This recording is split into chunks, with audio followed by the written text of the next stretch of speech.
Anthony, thank you again for joining me on the programme. I've mentioned the fact that the police have intervened, that a man has been arrested, but I really was very curious that an asylum seeker attack at this time seemed to be subject to something of a news blackout.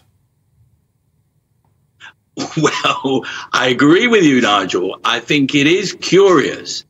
And you mentioned the threat levels. I mean, on the whole, in the United Kingdom, we tend to raise threat levels after there's been a terrorist attack, not before.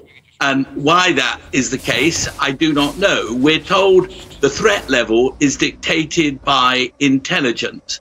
So I think we can assume that there is no specific intelligence that the threat level is heightened at the moment. But that would seem to defy, common sense and what we're seeing going on in the world. And I would set that against what Sir Mark Rowley said just a few months ago. He said there were tens of thousands of Islamist terrorists in the United Kingdom. And he added, all they're waiting for is a spark. Meanwhile, in July, the Home Secretary, Suella Braverman, told us that there were 800 live investigations in the United Kingdom. There'd been almost 170 arrests, and 39 terror attacks have been foiled in the past 6 years. Now, you add that together and you say all this was before the Islamist Hamas attack on people in Israel, attacked ordinary civilians. They didn't dare take on the Israeli Defense Force. They were ordinary civilians attacked simply because they were Jews. Now, it seems to me to be common sense to believe that in that situation, we are in a highly explosive position in the United Kingdom with, as I said, tens of thousands waiting for a spark. Maybe what happened the Saturday before last in Israel is that spark. And yes, whatever the level is, we should be alert to that danger. We don't. Yeah, I mean, look, as far as the Hartlepool incident's concerned, it is alleged he's been charged with murder. We'll have to let the courts decide what the truth is. But the clue is that the statement came from counter-terrorism. I mean, clearly, that is what the police thought the motivation must be. As I say, that's in the hands of the courts. Anthony Glees, if we do get attacks in this country, would it be fair to say that the government and our intelligence services and, in particular, the Joint Terrorism Analysis Centre who make these judgments as to what the grading are, I mean, they're going to be accused of being asleep at the wheel, aren't they? Well, I think they would be if there were to be such an attack. And you're saying, Nigel, there may have been one. Well, we don't know, but it's possible.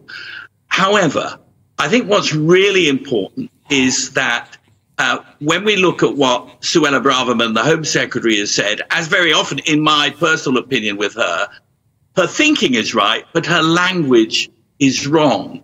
And yes, there were people in London protesting against Israel, flying the Palestine flag, who, like you and me, I'm sure, did not want to see innocent people killed by a government that is reeling in Israel. As you're going to be talking to the Israeli ambassador. From our point of view, Netanyahu looks unhinged. I'm not surprised. He looks unhinged, not the man to lead an attack. However, there will have been people there flying that flag and attacking that chappie who had an Israeli flag, was rash enough to have an Israeli flag, and doing that to support Hamas. Now, Hamas is a terrorist organization. Again, as you point out, the BBC is rather anxious about making that clear, but it is a terrorist organization.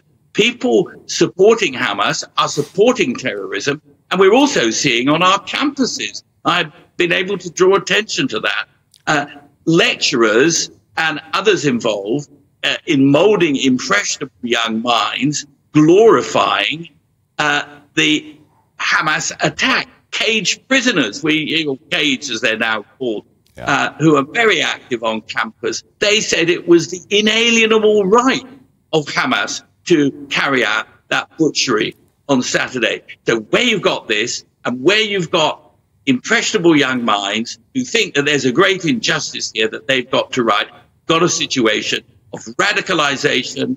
Radicalization leads to extremism and terrorism. And we need to be on our watch. Whether we can do anything about it, are there enough cops? Are there enough people in MI5? Are there enough? Well, I mean, there is to lock them up. That's another matter. I mean, there is, Anthony, an increased police presence already in parts of North London, and particularly at Wembley tonight, where, of course, England will be playing football against Italy in a qualifying game for the European Championships. But I would also point out to you, you mentioned Palestinian flags being carried on Saturday through the streets of London. There were other much stronger Islamist flags being flown as well. There was even a couple of women who had sellotape to the back of their jackets, images of paragliders, and yet the police didn't seem to want to intervene. Is it your view, Anthony Glees, that anti-Semitism is genuinely on the rise in our country? Oh, I've no doubt about that. I've been discussing this with Lord Pickles, who, as you know, is charged with Britain's input into Holocaust memorial.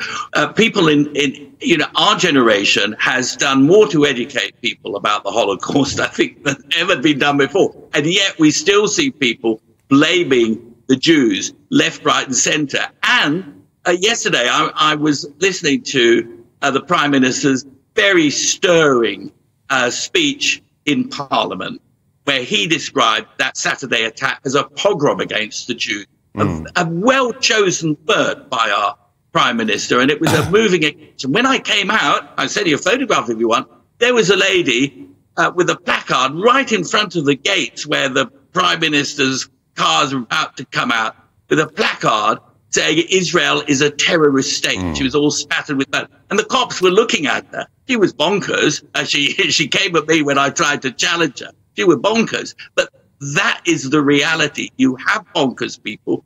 You have mad people and bad people. And sometimes they're the same. And sometimes these people turn to terror. And that is what has got to be stopped in its tracks. And I think the people of this country really do want, I say, Suella's words were problematical, but her thinking is right. We do not want that in this country. No, we don't. Cannot afford it, and it needs to be challenged. No, we don't. And Anthony Glees, thank you again for joining me